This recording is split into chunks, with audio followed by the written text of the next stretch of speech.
Hi, welcome back. I strayed a bit from my Bob Ross demeanor the last episode. I promise I'll remain calm on this one. So I've continued working on my my lattice pattern. Let me show you a close-up.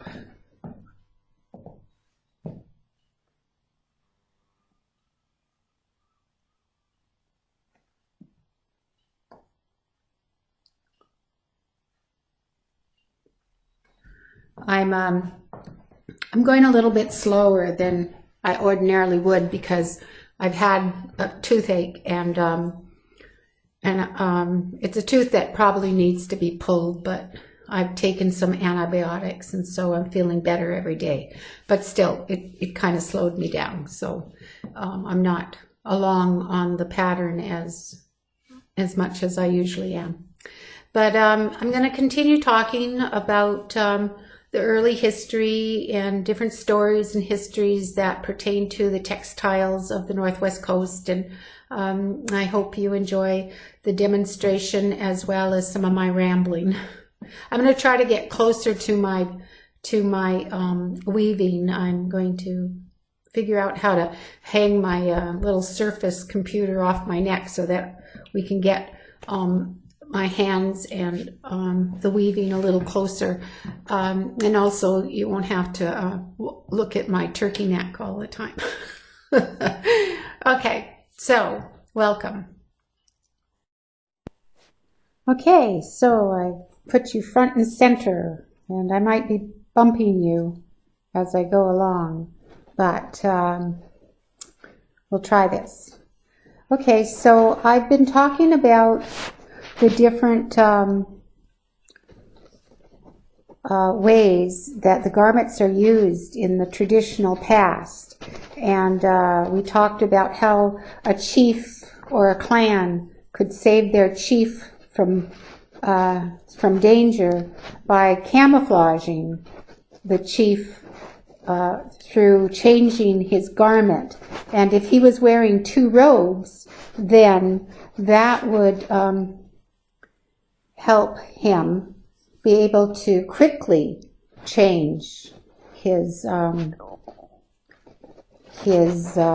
appearance.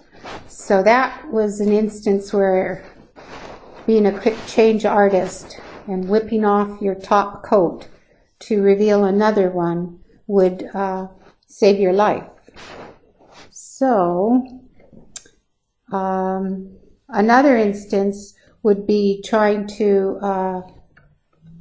fool someone, like the reluctant bride, that story where the northern suitor comes and wants the chief's daughter to be his bride, and they don't want her to be taken away. So they dress up a servant or somebody other than a chief's daughter, and they dress her up and they send her down to the suitor, and the suitor is not fooled. He says, no, I want just the chief's daughter. I don't want this imposter. So that was one other way that robes were meant for deception.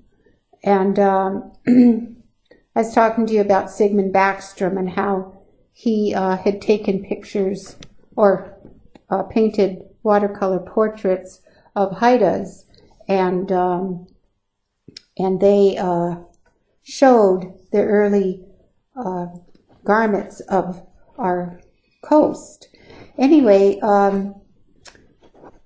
there is a painting that Sigmund Backstrom painted, and it is called Kist Riest, a woman belonging to Hatsia's family. And it's a woman who has a traditional cedar skirt.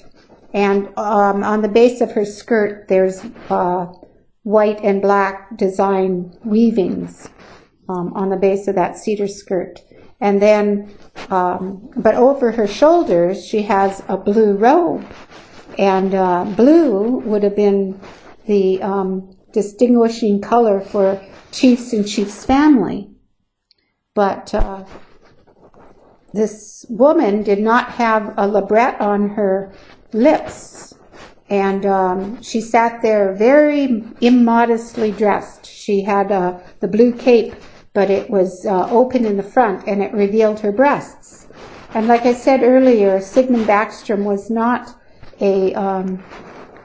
not the painter. He was the surgeon. So if he was an excellent painter of these people, which he was, it was probably due to his training with cadavers and the different things that a physician would have training with. So his paintings were pretty much, you could pretty much trust that what you saw in his paintings were probably what was there in front of him.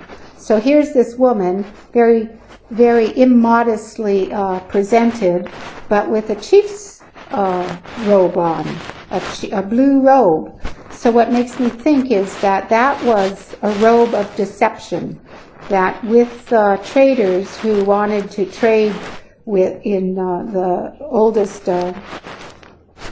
oldest profession in the world, they were used to that in Europe. So here they were, men that were on the seas for more than a year, and so of course they were negotiating with the chiefs for their pleasures. But anyway, so I'm sure that eventually the chiefs got the idea that this is what those people, those traders, wanted. I want to mention also, though, that the first 10 years of us experiencing the outsiders, it was the Spanish that we experienced. And the Spanish always came with the friars. They had the, well, there was the the friars that came up to Haida Gwaii, and with the Spanish explorers in the early times were the Franciscan friars. And so they did not present their needs to the chiefs. So the first decade, the chiefs did not know that the Europeans would want to trade with for the woman's favors. But so eventually they did express those needs, and I'm sure the chiefs wanted to accommodate those trades for the goods of the European goods. So anyway, so this painting of Sigmund Backstrom, there sits a woman draped in a royal robe of blue, and not sporting the lip labret that the high caste women sported, and also was immodestly presented in this painting.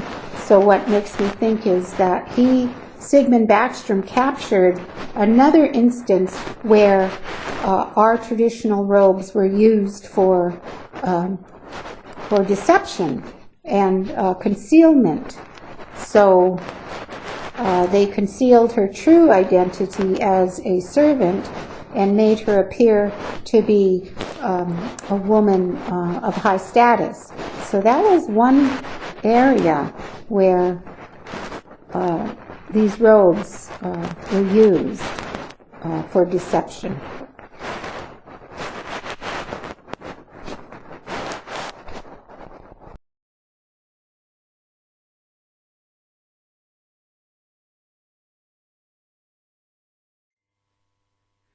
Okay, well, that didn't work out too good for the camera on my chest. So I apologize if that made you dizzy.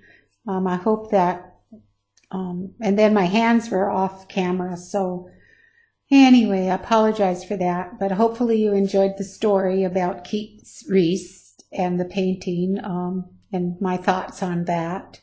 I want to also say that the deception of the robe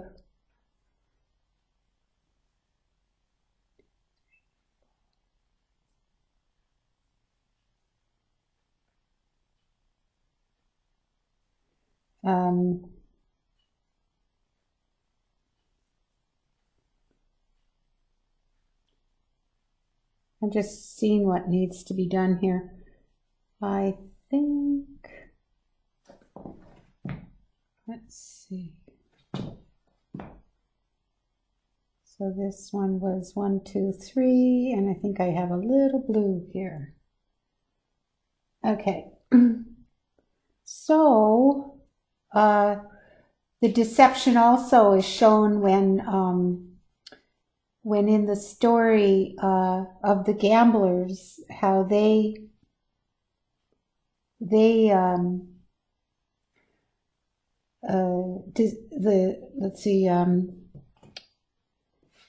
Hyas meant to deceive Lucaslus by putting another person standing up in his place and not dressed as well as he actually, he had his new robe, but he had someone stand up in his place, and